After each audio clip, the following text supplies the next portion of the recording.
Hello students, myself Komal Rally and I welcome you all on this online platform of KD Star Senior Secondary School, Bashing. And today you are going to learn biology with me. So the topic that we are going to discuss today is blood. So as we all know that blood is a very important composition of human system or human physiology. Without blood, we can't survive. So the topic that we are going to study today is blood, the functions of blood, the composition of human blood, and the detailed study of blood. So, blood is a very important mobile connective tissue. Why blood is called as a connective tissue? Because it can connect all the vital organs of our body within our body or human physiology or our human system. So, these are the main important components of blood. So, and the most important thing is blood is never stationary. It means कि blood human body में कभी भी रुकता नहीं है. It means कि blood हमेशा moving condition में ही हमें मिलेगा. So, blood का origin कहाँ से होता है? Blood arise from bone marrow or the mesodermal layer. What is bone marrow? Bone marrow हमारे लॉन्ग बोन्स के अंदर एक मेन इंपॉर्टेंट कॉम्पोजिशन है जिससे हमारे ब्लड की फॉर्मेशन होती है. And what is mesoderm?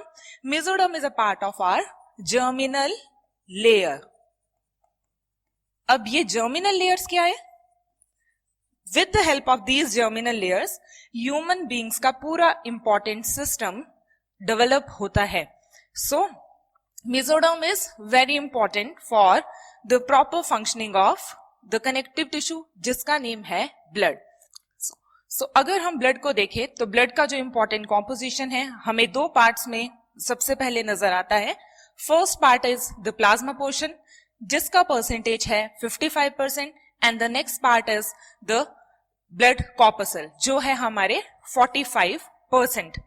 So, इन सब चीजों से मिलके हमारा जो blood है वो बनता है, that is the plasma portion and the red blood cell, और आप उनको कॉर्पसल्स भी बोल सकते हो क्योंकि कॉर्पसल्स को हम ब्लड सेल्स भी बोलते हैं. सो अब हम कुछ इंपॉर्टेंट पॉइंट्स डिस्कस करने जा रहे हैं about the functioning of blood and the important composition of blood. So number 1 is the colour of human blood. Human blood is red in colour. So बच्चों, ह्यूमन ब्लड का colour है red because of the presence of red blood cells. अगर ये red blood cells human beings के body में नहीं होते तो ह्यूमन का ब्लड का कलर भी रेड नहीं होता. जैसे कि इंसेक्ट्स के ब्लड का कलर व्हाइट है because they do not have RBCs inside their blood. Then the taste of blood, जो ब्लड का टेस्ट है बच्चों, that is saltish. Somehow it is saltish and because blood में बहुत सारे इंपॉर्टेंट आयंस हैं, इंपॉर्टेंट कंपोनेंट्स है, जिसकी वजह से ब्लड का जो टेस्ट है वो बन जाता है थोड़ा सा saltish. Then the temperature of blood. Human body का टेम्परेचर आई थिंक आप सभी को याद होगा, that is 37 degree Celsius and जो ब्लड का टेम्परेचर है वो भी इतना ही है, that is 37 degree Celsius. Because blood का मेन इंपॉर्टेंट काम है हमारे बॉडी के टेम्परेचर को भी मेंटेन रखना, जिस वजह से ब्लड का टेम्परेचर है 37 degree Celsius which is equivalent to the human body temperature. Then, what is the pH of blood? जो ब्लड का pH है, नॉर्मल pH का जो वैल्यू है, that ranges between 7.35 to 7.45. But normally हम बोलते हैं जो ब्लड का pH है, that is 7.4 pH. As you all know, most of the books में जो ब्लड का pH दिया हुआ होगा आपको, या अभी तक जो भी आपने पढ़ा है, that is 7.4. But the main average value ranges between 7.35 to 7.45. This is the optimum pH of the blood in which हमारा जितना भी blood vascular system है वो इस optimum condition के अंदर बहुत अच्छे से work करेगा. Then what is the volume of blood? Next हमारे पास जो important point है that is the volume of blood. So volume of blood basically vary in males and in females. So males में जो ब्लड का volume है that ranges in between 5 to 6 litres and in case of females जो blood का volume है that ranges in between 4 to 5 liters. This is in per 100 ml of blood. So, आप सभी ने सुना होगा कि मेल्स में जो ब्लड का काउंट है that is always higher as compared to female individuals. The reason is this because males में there is a sex hormone जिसका नेम है testosterone and that sex hormone is helpful in the formation of a protein which is called as erythropoietin protein and that erythropoietin protein helps in the formation of blood. So indirectly blood count males में इसी वजह से ज्यादा है because of their sex hormone and this one will make a very important question for all the competitive exams जिसमें बच्चों आपसे ये पूछा जाता है why male individuals have more blood count as compared to female individual. So अब हमें उसका आंसर मिल गया और हमें उसका आंसर पता भी चल गया. आप बोलोगे because male contain a sex hormone testosterone and that testosterone is helpful in the formation of erythropoietin protein and this erythropoietin protein will helpful in the formation of blood. So this is how this all is connected and next हमारे पास बच्चों एक बहुत ही important term है that is वेनिपंचर. अब ये जो procedure है आप सभी ने सुना होगा या मे बी कभी आपके साथ ये प्रोसीजर हुआ भी हो और मे बी आपके घर में कोई बड़े होंगे which are going for having a blood test उनको इस प्रोसीजर को फॉलो करना पड़ा होगा. सो द नेक्स्ट टॉपिक जो है हमारे पास बच्चों that is venipuncture. So this is a very common phenomena. जब भी हम ब्लड टेस्ट के लिए सैंपल देने जाते हैं तो इसी प्रोसीजर को हम फॉलो करते हैं and the name of this procedure is venipuncture. So what is this venipuncture? The blood samples are taken from the median cubital vein near to the elbow and this is known as venipuncture. जब भी हम blood sample देने जाते हैं for a blood test तो जो भी हमारे एल्बो से ब्लड को निकाला जाता है जहां से उसके लिए हम ये नेम देते हैं venipuncture. Why this is called as venipuncture? क्योंकि blood samples are always taken up from veins तो हम इसके लिए ये नेम यूज करेंगे that is venipuncture. So this is about some important properties of blood, blood का color, blood का taste, pH and temperature and the volume of blood.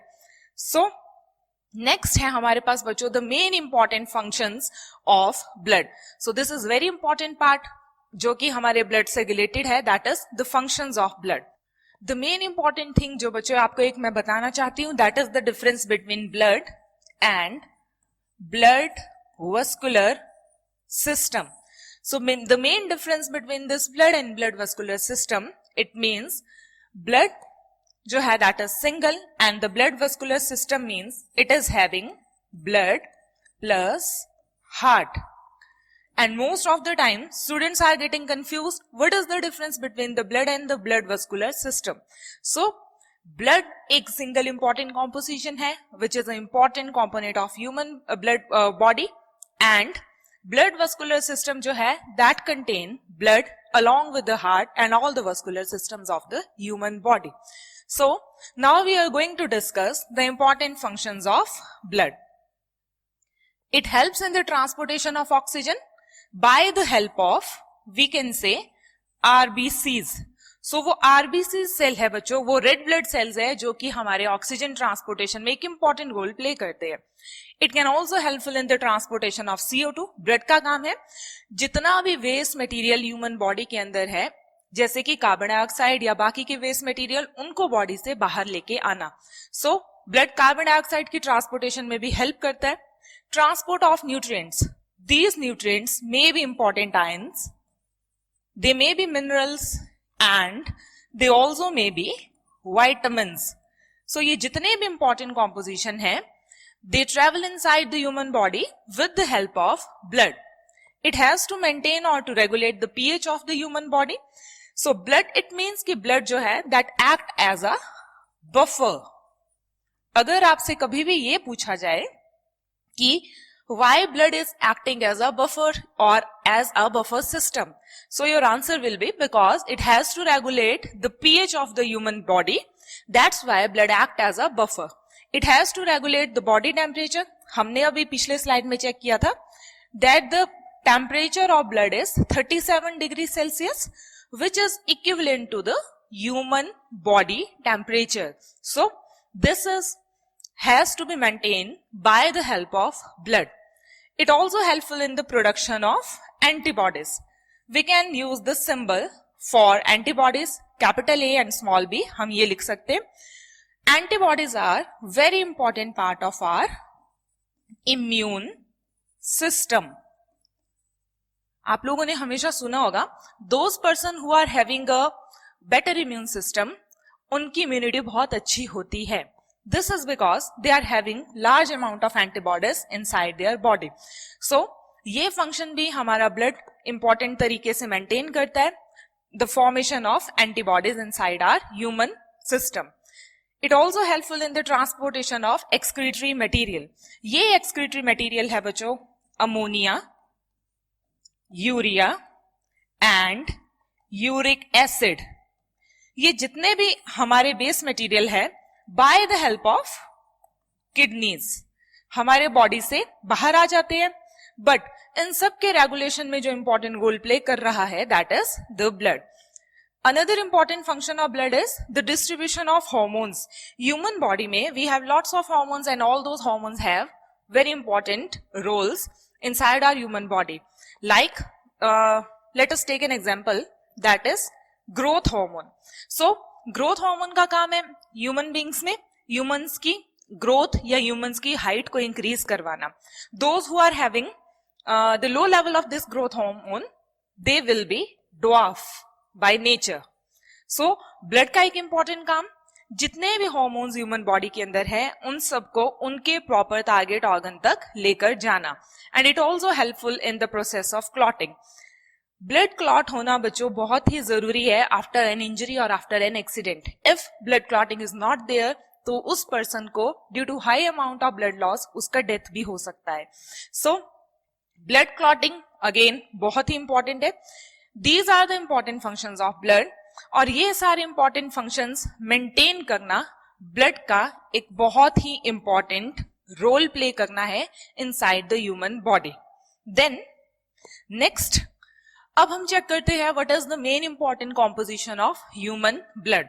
So human blood का main important composition जो है बच्चों, that is it is made up of two important composition, that is the plasma portion जो 55% carry करता है and the solid components which is having 45% as per the weightage. So inside this plasma portion we are having water, proteins, nutrients, salts, metabolites, enzymes and hormones, and these solid components carry red blood cells, white blood cells and platelets. So दोनों ही important role play करते हैं human के body temperature, human के body में important ions, oxygen, carbon dioxide और to regulate the pH, सब चीजों को मेंटेन करने में. सो प्लाज्मा का जो परसेंटेज है वो है 55% and solid components are 45%. So let us see in this in detail. सो these are the components of plasma. So let us study all these in detail. So the blood consists of blood plasma जो अभी हमने पढ़ा that is 55%, and now in this 55% we have 91% water. उसमें हमारे पास 91% है water. Only 8.5% solutes are there. And what are these solutes? तो ये solutes है बच्चों basically proteins. So it means जो blood plasma है उसमें 55% जो उसका है उसमें 100% में से 90 to 91% जो है that is water and 8.5% we have solutes. The most common proteins in plasma are, as I say, ये जो solutes है these are proteins by nature, और इनमें भी जो सबसे common proteins है these are albumin, globulin, immunoglobulins, prothrombin and fibrinogen. And out of all these, prothrombin and fibrinogen are the main important clotting proteins. ये human beings में सबसे important role play करते हैं the blood clotting. So ये सभी important है, but the main important proteins are, so these are prothrombin and fibrinogen. That's why I had marked star mark here.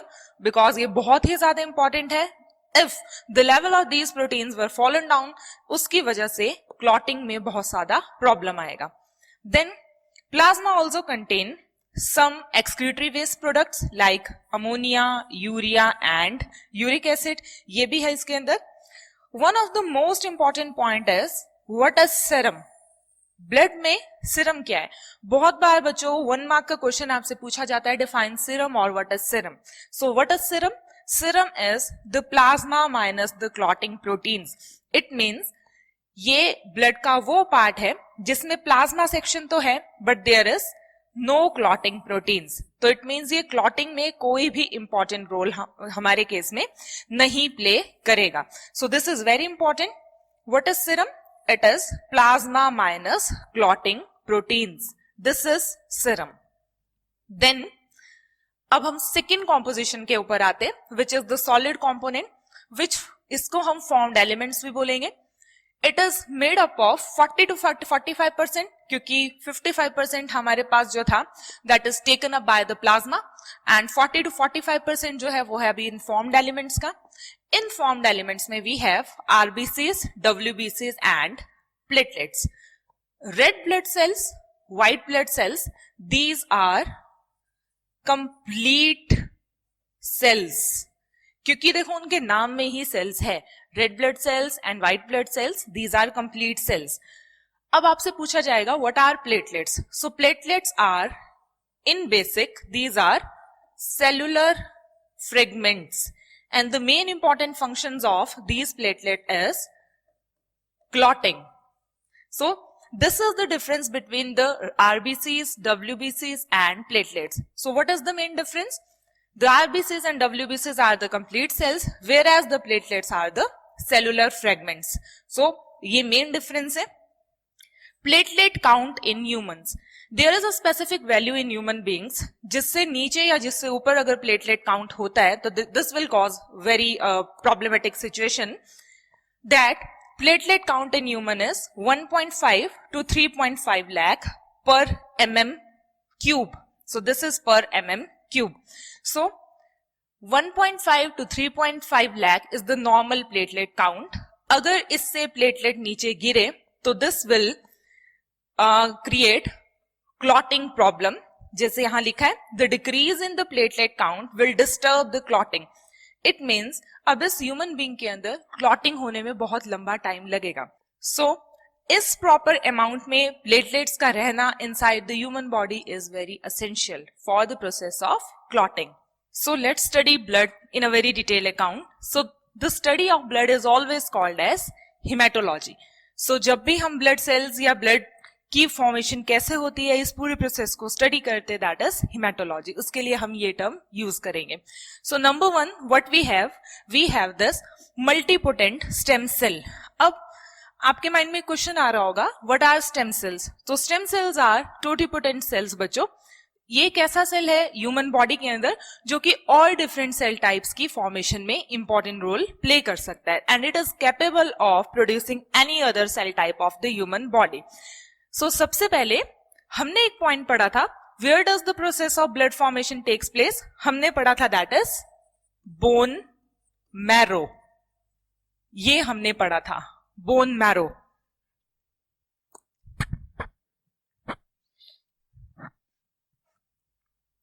सो हमने पढ़ा था दिस इज बोन मैरो.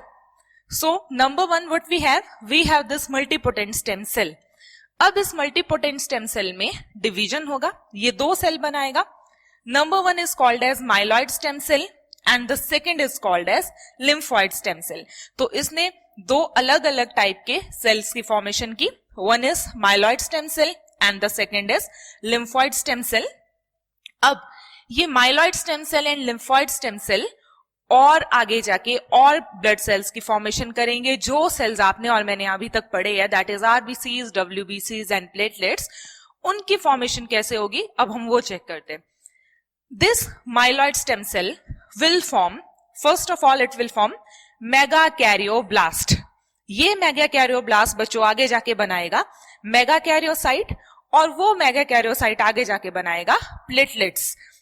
तो अब हम ये याद रखेंगे कि मेगाकैरियोसाइट बनाएगा and then megakaryocyte will form platelets. तो इस टाइप से प्लेटलेट की फॉर्मेशन होगी. Then we have this proerythroblast. सबसे पहले हमारे पास ये है प्रोइरिथ्रोब्लास्ट. ये बनाएगा प्रोइरिथ्रोसाइट एंड आगे जाके बनाएगा इरिथ्रोसाइट. इरिथ्रोसाइट मीन्स आरबीसीज या फिर red blood cells. Then we have myeloblast cells. ये माइलोब्लास्ट सेल्स आगे जाके 3 और सेल्स बनाएगा, बेसोफिल्स, न्यूट्रोफिल्स एंड इओसिनोफिल. इनकी अपनी अपनी प्रॉपर्टीज है which we are going to discuss in our next slide. So myeloblast cell पहले सिंगल सेल था जो माइलॉइड स्टेम सेल से बना. It will form basophil, neutrophil, eosinophil. ये 3 टाइप के सेल्स इसने बनाए. This myeloid stem cell will also form a monoblast जो बनाएगा मोनोसाइट. और ये मोनोसाइट बच्चों बनाएगा, the name of this cell is macrophage.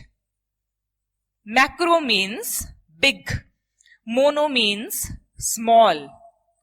तो जब ये मोनोब्लास्ट होता है, this is small in size, ये मोनोसाइट बनेगा and later on it will form this large cell which is called as macrophage, जिसके लिए हमने ये नाम दिया है macrophage.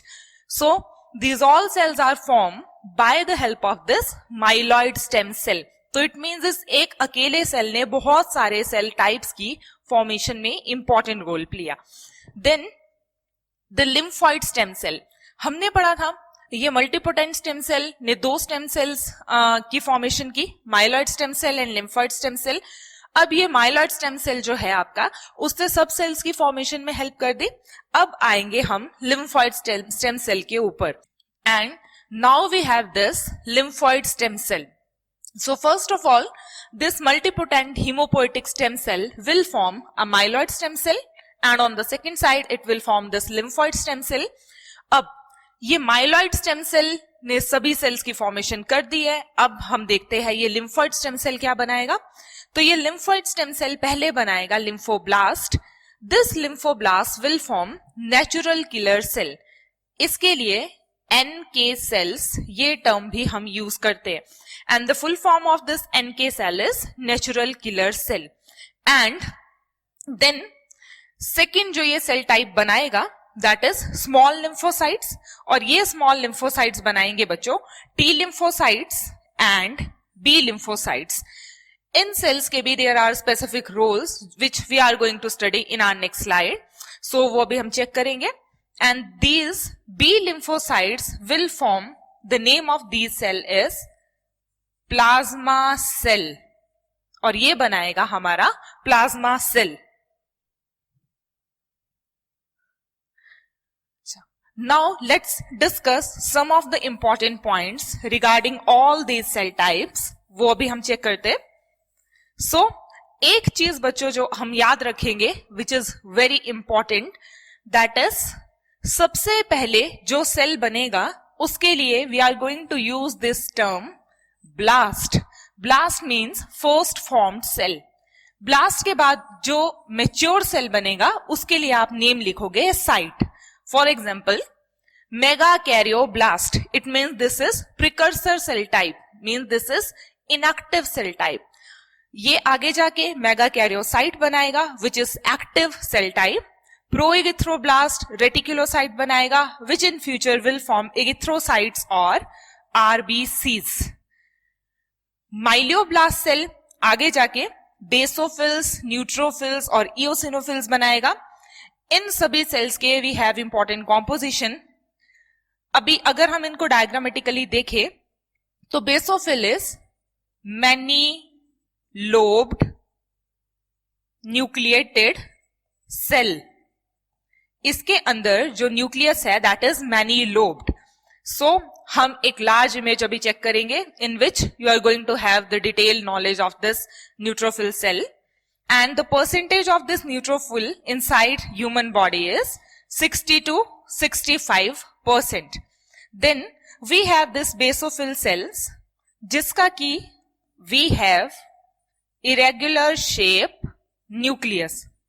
There is not a proper shape of the basophil nucleus. So this cell will have irregular nucleus and the percentage of these type of cells in human beings are in between 0 to 1%. And now we have this eosinophil which have two-lobed nucleus and the percentage of these type of cell ranges in between 2 to 3%. ये इतना है human beings के अंदर. So these are the important properties of these cells. And on the other side, we have this lymphoblast, जिसमें कि बच्चों हमारे पास है ये natural killer cell. The main important function of this NK cell is to suppress tumorous growth inside the human beings. जो main इसका important काम है, that is to suppress the tumorous growth. And now we have these small lymphocytes, जो कि T cells या T lymphocyte और the B cells और the B lymphocytes बनाएंगे, जिनका फंक्शन अभी हम आगे जाके नेक्स्ट स्लाइड में अभी चेक करेंगे. So this is how the formation of hematocytogenesis. So this is how the formation of blood cell will take place. So let's check all these cell types in detail. So these are the different types of WBCs because RBC जो है that is single type of cell which is present inside the human body and we have very large number of WBCs जो अभी हमने पढ़े. ये जितने भी cells है बच्चों, all these cells, these are the types of WBCs. Basophil, neutrophil, eosinophil, monocyte या फिर इसको हमने नेम दिया था macrophage and T cells and B cells. All these are the types of WBCs. ये सभी WBCs के ही types है. So let's study all these cell types in detail. So we have granular WBCs and these are the types of WBCs. With the help of these images, आपको और ज्यादा better तरीके से clear हो जाएगा कि ये WBCs को क्यों हमने 2 लोब, 3 लोब और many लोब न्यूक्लियस हमने इनको नेमिंग दिया. So number one cell that we have is neutrophils. अब ऊपर एक पॉइंट लिखा है, this is the granular WBCs. So what do you mean by this term granular here? Granular means these all types of WBCs they are having grains inside them. What they are having inside them? They have grains inside them. तो जब भी बच्चों हम इसके ऊपर किसी type का stand डालेंगे, so they absorb that stain and they will appear in the color of that stain. उस स्टेन का जो भी रंग होगा उसी कलर में आपको ये WBCs दिखाई देंगे.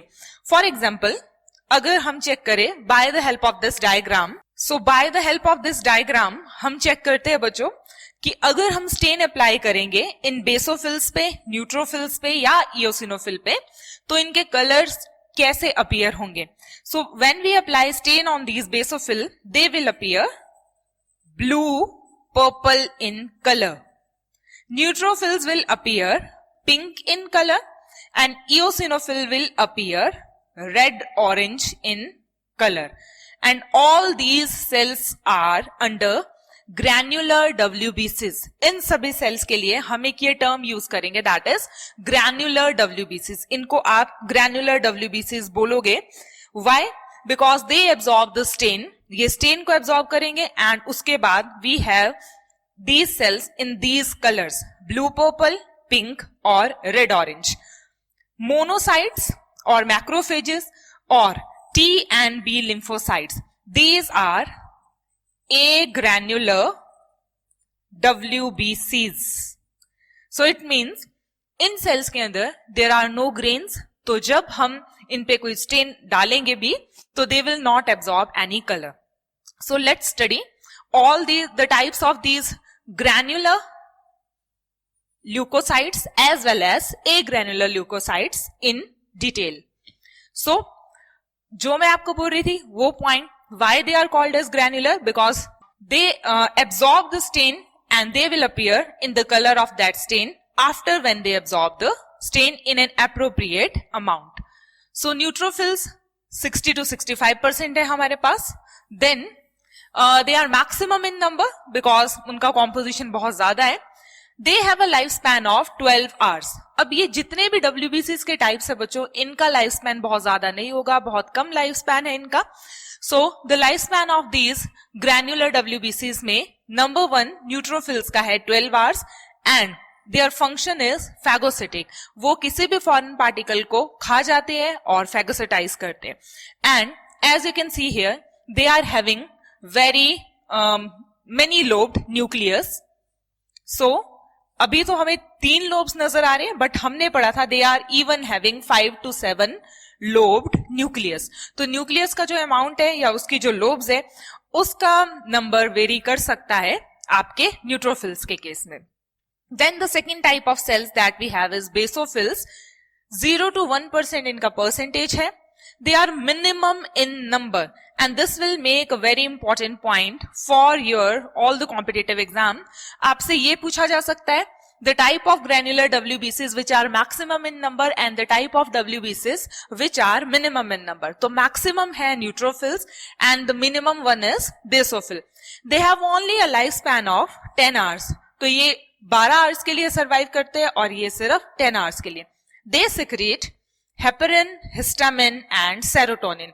तीनों के इंपॉर्टेंट फंक्शंस हम चेक कर चुके हैं। एंटीकोएगुलेटिंग एजेंट हेपेरिन, जो हमारा हिस्टामिन है that will helpful in the allergic reactions, हमने ये पढ़ा था।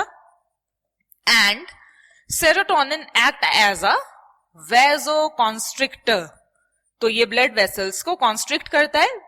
सो why constrict the blood vessel? Because to elevate blood pressure. तो जब भी ह्यूमन बॉडी में बीपी लो हो जाएगा, हमारे बॉडी से सेरोटोनिन रिलीज होगा to elevate that blood pressure. So इस टाइप से हमें ये बेसोफिल का जो स्ट्रक्चर है वो दिखाई देता है। And as you can all see here, अंदर ये जो छोटे छोटे डॉट्स हैं इन सेल्स के अंदर भी, these are granules and by the help of these granules they can absorb stain. That's why they are called as granular leukocytes. So the next type of cell that we have is eosinophil. तो आप बच्चों इसमें देख सकते हैं 2 lobed nucleus very clearly. This structure, ये जो अंदर ये पूरा स्ट्रक्चर है, दिस इज न्यूक्लियस, ये सेल का न्यूक्लियस है। As well as we can see here the granules, ये भी हमें दिखाई दे रहे हैं बहुत अच्छे से। Life span 14 hours, it means उन दोनों से जो लास्ट में अभी हमने स्टडी की है उन दोनों से ज्यादा है। They are helpful in the secretion of histamine, तो ये ह्यूमन बॉडी में हिस्टामिन को सिक्रीट करेंगे।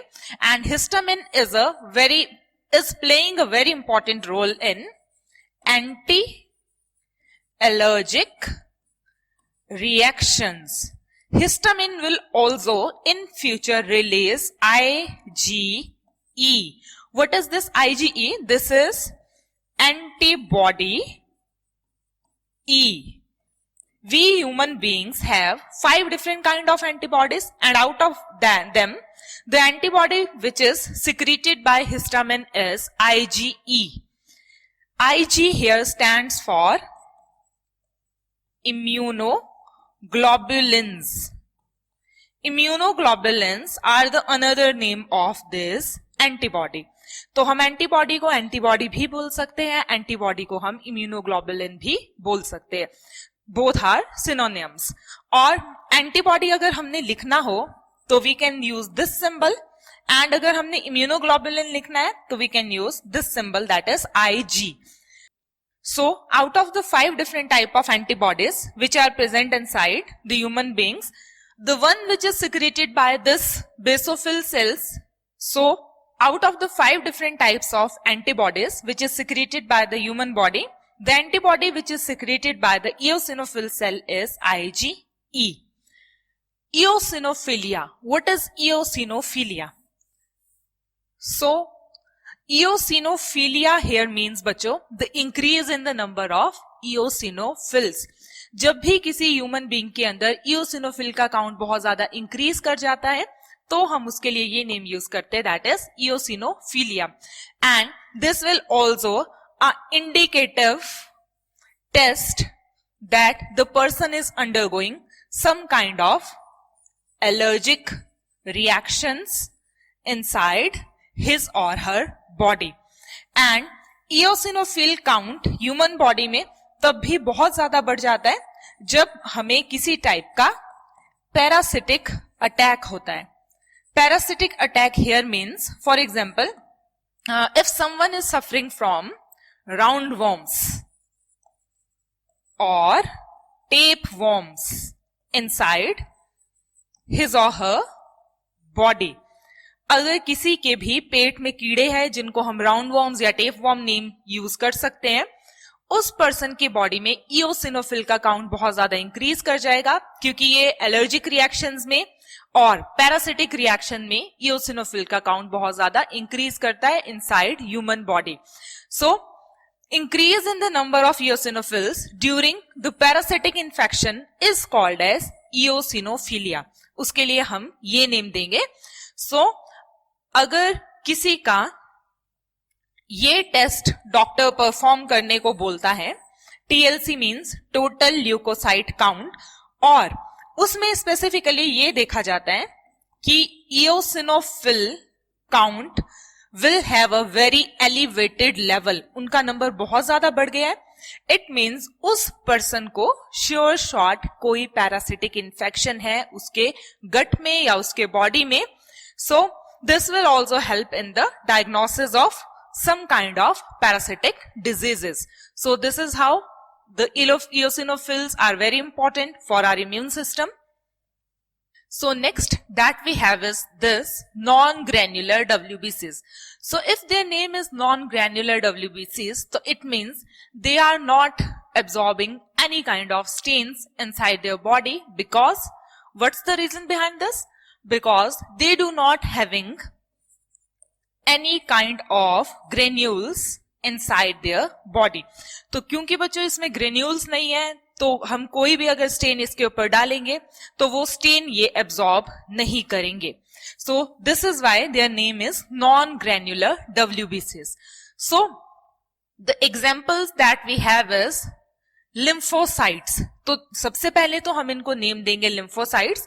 नॉन ग्रैन्युलर WBCs में वी हैव दिस लिम्फोसाइट्स, और इन लिम्फोसाइट्स में भी we have different forms, like we have T lymphocytes, B lymphocytes and NK cells. NK का फुल फॉर्म मैंने आपको बताया था, that is natural killer cells. These are NK cells, natural killer cells. One of the most important question for all your competitive exam, कि इन NK का full form क्या है and what are the important function of these NK cells.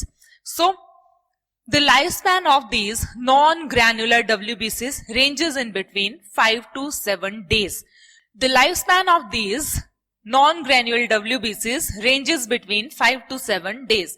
तो it means अभी तक हमने जितने भी टाइप के WBCs पढ़े हैं उनमें से सबसे लंबा लाइफ स्पैन है हमारा lymphocytes का. Till now what we have studied. So they have the maximum lifespan. So this will make again a very important question for your competitive exams. आपसे पूछा जाएगा किसका लाइफ स्पैन सबसे लंबा है, तो सबसे बड़ा लाइफ स्पैन है हमारा नॉन ग्रैन्युलर WBCs का. So these are the diagrammatic representation of B cells and T cells बच्चों. तो B cells and T cell, if you are going to see these cells, आप फर्स्ट इमेज जो आपके mind में आएगा that is they are almost similar. तो देखने में हमें ऑलमोस्ट सिमिलर से दिखाई दे रहे हैं, but in actual T sales का काम है टू प्रोलिफरेट और to activate. B cells to form antibodies. It means अगर किसी ह्यूमन बीइंग के बॉडी में टी सेल्स का अमाउंट ड्रॉप कर जाता है तो बी सेल भी एंटीबॉडीज नहीं बना पाएंगे. इट मीन्स इन ऑटोमेटिकली उस पर्सन की immunity will drop. So the immunity will drop. So it means कि B cells and T cells, all these cells are interconnected. B cells को जब T cell से signal मिलेगा तभी वो antibody formation में एक इंपॉर्टेंट रोल प्ले करेंगे. So the next point that we have is monocytes. ये this is the last cell, हमारा लास्ट सेल भी है हमारा monocyte basically. So the next point is monocyte. These are the largest blood corpuscles. तो ये बहुत बड़ा है मोनोसाइट का. If you are going to say the nucleus, so this is very large in size. बहुत बड़ा है हमारे पास साइज में. इनका लाइफ स्पैन है बच्चों 24 आवर्स का. They are again phagocytic in nature. They are called as macro policeman of our immune system. So why they are called as macro policeman of our immune system? Because जो भी foreign particle human body में enter करेगा, they may be, it may be any kind of bacteria, a virus और a fungus. These monocytes will phagocytize that foreign particle, या ये उसको engulf कर लेंगे या खा जाएंगे. That's why they are called as macro policeman. Macro इसी वजह से because they are very large in size, and policeman I think all you know because they can attack that foreign particle. They are having horseshoe shape nucleus, and one of the most important characteristic of these monocytes is this: they are having this horseshoe shape nucleus. So they are having a very distinct kind of nucleus, और उसका जो shape है that is horseshoe shape, and this is very important for because it is important characteristic feature of these monocytes. We have two different type of diseases when there is increase in the number of WBCs and then there is decrease in the number of WBCs. So we have two different type of diseases when we are having increase in the number of WBC and when we are having the drop in the number of WBCs. The name of the disease is leukemia. When there is increase in the number of WBC, for example in case of a cancer patient. Leukaemia is in actual leukaemia हम बोलते हैं blood cancer को, जिसमें हमारे WBCs का number बहुत ज्यादा बढ़ जाता है इनसाइड द पेशेंट बॉडी, तो हम देते हैं नेम उसको leukaemia. So what is the meaning of leukaemia? Leukaemia means increase in the number of WBC. And leukopenia, penia term बच्चों जब भी यूज होता है it means there is a drop in number. So when there is decrease in the number of WBC, so जो term और जो disease हम उसको pronunciate करेंगे that is leukopenia. So leukopenia means WBCs का नंबर बॉडी में कम हो गया है, and जब WBCs का नंबर ज्यादा बढ़ जाएगा तो हम नेम देंगे leukemia. Both of these conditions may be dangerous for the patient's body because when there is drop in the number of WBCs, the immunity of that patient will also drop. क्योंकि अभी अगर WBCs ही नहीं है तो immunity भी drop हो जाएगी, और अगर सेल्स का नंबर इंक्रीज हो जाता है तब भी this will be also problematic. The reason behind this is because अब ये WBCs जो RBCs एक्टिविटी कर रहे थे हमारे, या जो RBCs न्यूट्रिएंट्स को सप्लाई कर रहे थे टू द डिफरेंट ऑर्गन्स, उनको भी टारगेट करेंगे और उनको भी किल कर देंगे. So this is how all these are connected. So leukemia and leukopenia, these are the two different type of diseases of WBC. So next we are going to study about these erythrocytes or बच्चों RBCs. So these are the properties of RBCs. Mammalian RBCs are biconcave. They may be circular and non-nucleated. So this will again form a very important question for your board exam and for your competitive exam, that why mammalian RBCs are non-nucleated. So the reason is this: because the mammalian RBCs are non-nucleated, it means अब इस red blood cell के अंदर we have very large space and volume. And where does this very large space and volume getting used? So this is in future will be helpful in the transportation of oxygen and important minerals and nutrients to their target organs. तो अब आप सोचो अगर mammalian RBC के अंदर nucleus होता तो वो मैक्सिमम पोर्शन तो न्यूक्लियस ही कवर कर लेता, तो ऑक्सीजन, मिनरल्स एंड न्यूट्रिएंट्स इतने अच्छे तरीके से ट्रांसपोर्ट नहीं हो सकते थे within the mammalian body system. That is why mammalian RBCs do not possess nucleus. So यही मेन रीजन है, because the mammalian RBCs are non nucleated. या ये टर्म भी हम यूज कर सकते हैं enucleated. Both of these terms are same. So, अगर अब आपसे क्वेश्चन पूछा जाए why mammalian RBCs are non-nucleated or enucleated, I hope you have the answer. So, in an adult male, the percentage of RBC ranges in between 5 million RBCs per cubic mm to 5.5. इस range के बीच में ये fluctuate कर सकता है. And in an adult female the percentage ranges between 4 to 4.5 million RBCs per cubic mm. So females में थोड़ा सा कम है as compare to male individual, जो हम पढ़ चुके हैं in our starting lecture. So हमने ये पढ़ा था male have large blood count because of their sex hormone, that is testosterone, and this testosterone will be helpful in the formation of erythropoietin protein. और ये erythropoietin protein बच्चों produce होता है inside our kidney, एंड दिस erythropoietin protein will be helpful in the formation of RBCs. क्योंकि female का sex hormone testosterone नहीं है, दैट्स वाई फीमेल के बॉडी में इरिथ्रोपोइटिन प्रोटीन बनता तो है but not in that large amount. So females का ब्लड काउंट कम है as compare to male individual. Now you have the reason कि मेल्स में ब्लड काउंट क्यों ज्यादा है as compare to female individual. The colour of blood is red because of the presence of RBCs and haemoglobin. जो हम human blood में haemoglobin है उसके दो इंपॉर्टेंट काम है. पहले तो उसके there is two important composition, one is heme and the second is globin. Heme portion will be helpful in the transportation of oxygen and globin portion is helpful in the transportation of carbon dioxide.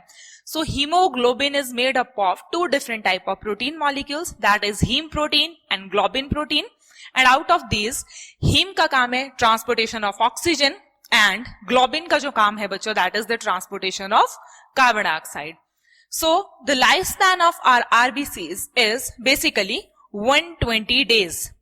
तो it means हमने अभी तक जितने भी WBCs पढ़े उसमें से सबसे ज्यादा लाइफ स्पैन था हमारे मोनोसाइट सेल्स का, एंड जो हमने आपके दूसरे सेल पढ़े like these RBC they have a maximum life span of 120 days, जो अभी तक के पढ़े हुए सभी सेल्स में से सबसे बड़ा लाइफ स्पैन है.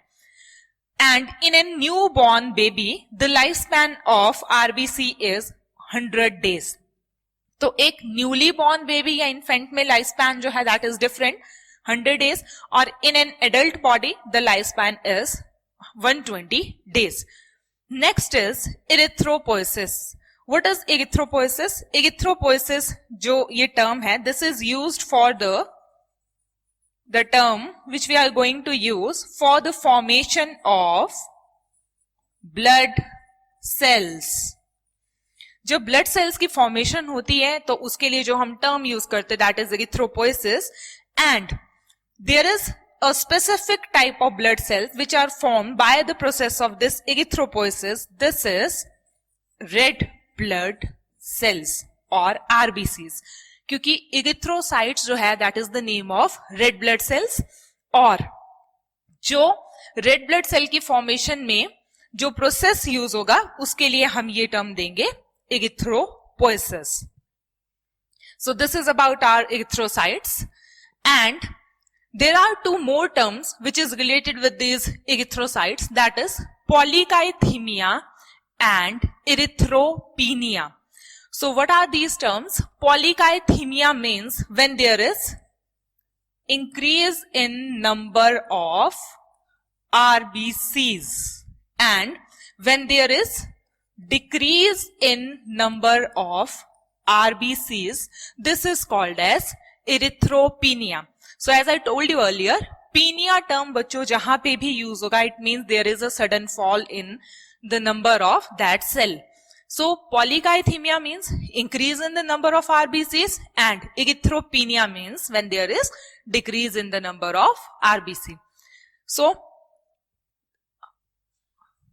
then the next term that we have is, and the next point that we have is the largest RBCs and the smallest RBCs.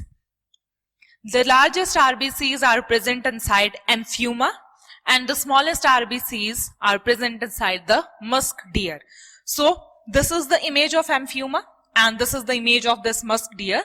जो normal value है हमारे RBC का, या जो normal size है हमारे RBC का, that is 7 micron. This is the normal range or the normal size of human RBC. So largest हमें मिलता है amphibia के केस में, जो रेंज करता है इन बिटवीन 70 to 80 माइक्रोन, और सबसे स्मॉलेस्ट बच्चों हमें मिलता है मस्क डियर में.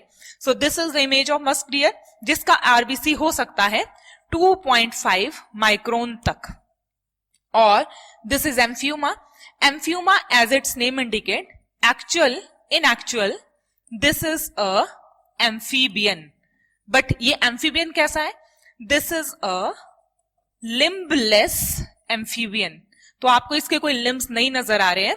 These are rudimentary limbs. ये लिम्स है but these are non functional. तो ये स्नेक के जैसा दिखने वाला एक एम्फीबियन एनिमल है. So that's why its name is amphiuma. So now we are going to discuss the functions of blood. तो अभी बच्चों हमने एम्फियुमा और इस मस्क डियर के बारे में तो पढ़ लिया. सो एम्फियुमा क्या है? वर्ल्ड का ऐसा एनिमल जिसके पास है लार्जेस्ट आरबीसी, और वो आरबीसी का जो साइज है that ranges in between 70 to 80 micron. And musk deer क्या है? ये वर्ल्ड का ऐसा एनिमल है which has the smallest RBC, and the size of those RBCs are about 2.5 micron. So what are the important functions of blood? So blood का जो main important काम है that is to form this oxyhemoglobin. ये है blood का main important काम. और blood में भी हमारे आरबीसीज का मेन इंपॉर्टेंट काम, because we are studying this RBCs.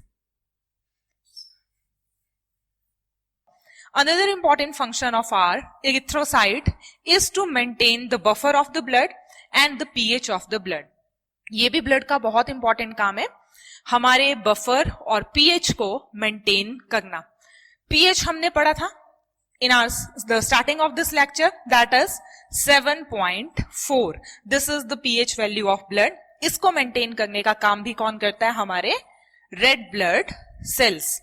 And carbon dioxide को ट्रांसपोर्ट करना कहां से? From cells to tissues and back to the blood, and by the help of lungs to the outside.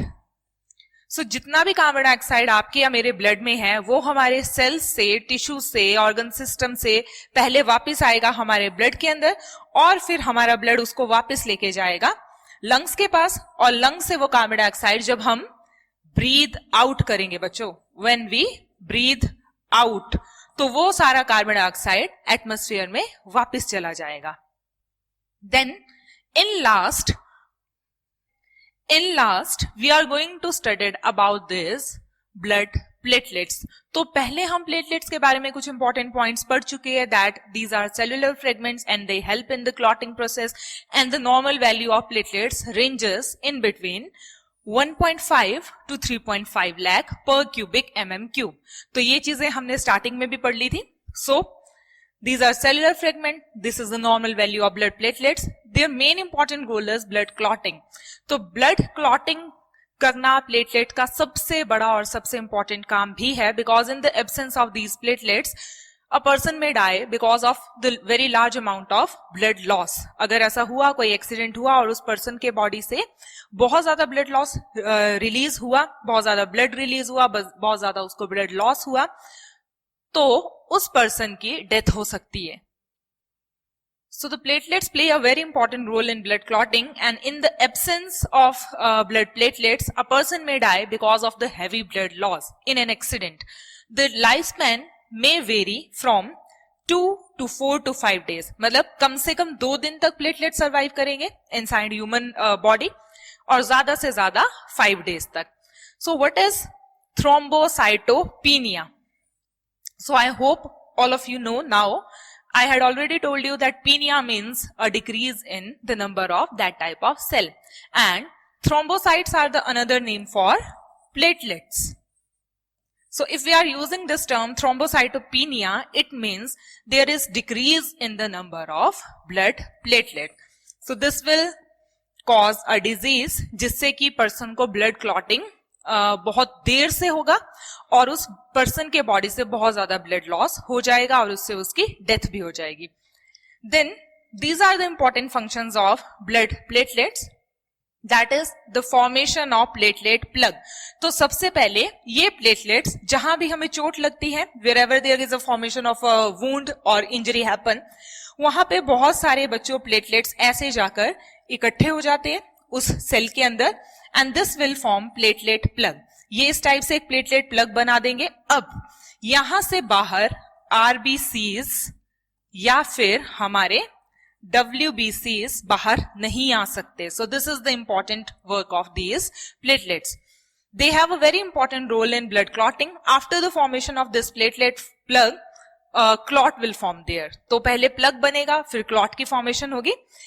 And they will also synthesize serotonin, and we all know the important function of this serotonin. It acts as a vasoconstrictor. अब अगर blood vessel का diameter ज्यादा हो तो बहुत सारे RBCs और डब्ल्यूबीसीज वहां से बाहर आ सकते हैं इन एन इंजर्ड वेसल. और अगर ब्लड वेसल का डायमीटर कम हो जाए तो there are very few chances कि वहां से आरबीसीज और डब्ल्यूबीसीज अभी बाहर आ पाए. दैट्स व्हाई प्लेटलेट्स का एक मेन इंपॉर्टेंट काम है to release this serotonin, and it act as a vasoconstrictor. तो हमारे ब्लड वेसल का डायमीटर हो जाएगा बहुत ज्यादा कम, एंड इट मीन्स कि अभी जो हमारा ब्लड लॉस है वो भी बहुत ज्यादा कम हो जाएगा.